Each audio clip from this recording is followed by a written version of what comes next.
Панел дискусија на тема одговорноста почнува со мене. Влијание на одговорното сопствеништво врз благосостојбата на милениците и врз заедницата. Ке зборуваат експерти, професионалци, професори кои работат во областа на заштита на животната средина, здравието и благосостојбата на животните.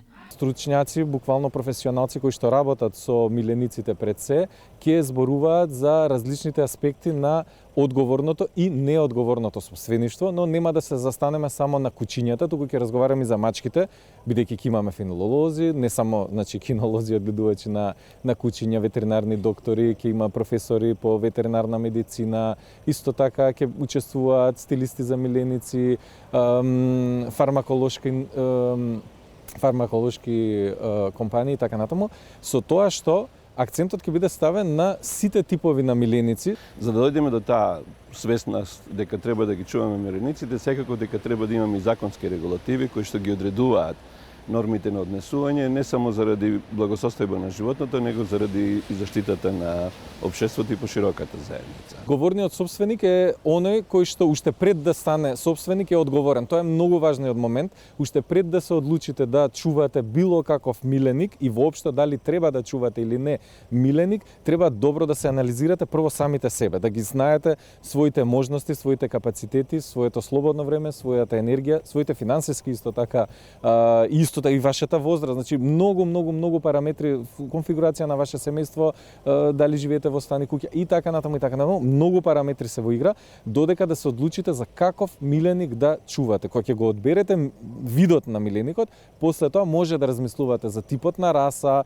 типот на потекло на кучето, на мачето, на папагалчето, на рипката, значи навистина миленици има толку многу што не треба да се ограничиме на размислување околу кучиња единствено, бидејќи навистина темата е најпопуларно е да зборуваме за кучињата и одговорното сопствеништво кај кучињата, меѓутоа навистина треба да се инсистира дека одговорното сопствеништво е одговорност кон миленикот, било кој тип на миленик да станува збор. Не треба да почнеме ние со казните, него треба да почнеме со имплементацијата на законската регулатива и во тоа име би сакал да кажам дека за прв пат во историјата на Европската унија од 1.1.2026 година ќе стапи на сила новиот закон за благосостојба на кучиња и мачки, што е еден историски настан заради тоа што досега законската регулатива се однесуваше на фармските животни.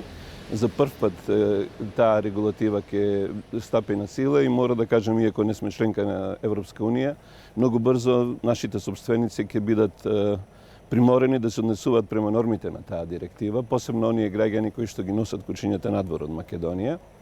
И затоа мислам дека оваа јавна трибина е навремено викната. Многу е добро што заинтересирани професионалци кои работат на таа проблематика ја свикуваат таа трибина. Се благодарувам дека науката секогаш треба да оди во соодност на заинтересираните страни кои што треба да го имплементираат.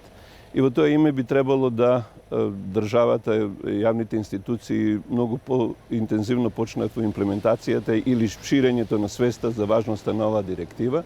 И нормално во скоро време се надевам дека во Македонија во нашето национално законодавство тие одредби ќе бидат метнати. Дали сме ние самите одговорни сопственици? Повторно ќе повторам дека важно е да сме одговорни луѓе.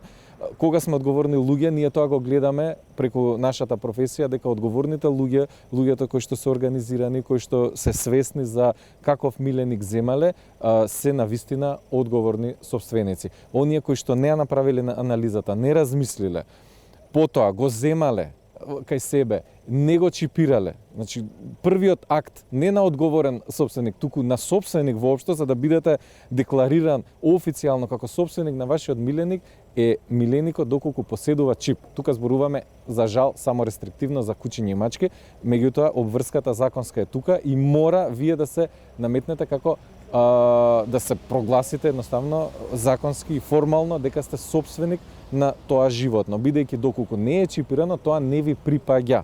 Навистина е многу важно тоа да се инсистира. Во оваа директива сака да се вметнат принципи на игра, така да се изразам, каде што ќе може да се види така наречениот traceability, односно потеклото на кучето од каде доаѓа. Зошто е тоа битно? Тоа е битно заради тоа што ако вие земате куче од било која земја, вие рековте Србија, вие За да бидете одговорен собственик, пред сега треба да ја знаете и состојбата на самото куќе, дали тоа е социјализирано, дали е тоа здраво, дали по карактерот ќе одговара на вашиот карактер и сите тие информации треба да вие да ги обезбедите уште пред да го набавите тоа куќе. И затоа, да речеме, оваа директива многу детално фактички ги опишува принципите, новата директива, принципите кои информации граѓаните треба да ги добијат пред да го вдомат куќето. Новата директива токму тоа го обработува.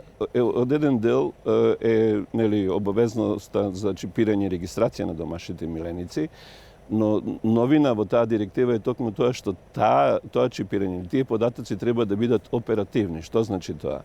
Тоа треба да бидат достапни до целата јавност. Ако вие имате куќе чипирано, во податоците од чипот треба да бидат присутни за целата јавност. Зошто? Заради тоа што вие ако сакате тоа куќе да го изнесете надвор од Македонија или пак ако сакате да продадете куќе или да го дадете на некого за вдомување, податоците треба да бидат проверливи. Значи секој оној кој што ќе стане нов собственик пред да го земе куќето треба да има пристап до таа база на податоци за да може да ги провери тие податоци, да се види кој е матичен ветеринар и ако треба и матичниот ветеринар да го контактира за да ги има сите информации за состојбата на куќето, за состојбата на неговите родители. Тие информации се битни за здравјето на самото куќе, али битни се и за здравјето на собственикот. Тоа е едната норма која што ќе биде пропишена, која што е пропишена во Европскиот закон. Другата норма е ова што рековте вие, регистрација и одобрување на одгледувачите. Значи, во овој момент во Македонија имаме само административна регистрација на одгледувачите, оние кои што професионално одгледуваат и продаваат куќина. Сега во новата директива фактички тоа е пропишано да спекна тоа дека треба да исполнат одредени норми, стандарди, треба да бидат под надзор, под ветеринарна инспекција и да добијат дозвола се до тоа да го прават. И ова би сакал да кажам, ние треба да сватиме дека таа активност е економска активност. Што значи дека ние со имплементација на овие законски директиви всушност ги штитиме потрошувачите, односно ги штитиме граѓаните кои што купуваат куќиња. Во овој момент тоа воопшто не е регулирано. Значи, вие ако купувате некаков производ, во овој случај мало кученце, вие треба да имате детална информација за неговата состојба, дали е тоа здраво, дали е тоа социјализирано, какви се неговите карактерни особини, заради тоа што кога ќе го купите треба да знаете дали ви одговара на она што сакате да го имате дома. Панелот ќе овозможи размена на идеи, практики, директна вклученост во дискусиите и градење нови партнерства со единствена цел да се подигне свеста кај граѓаните за одговорност кон своите миленици.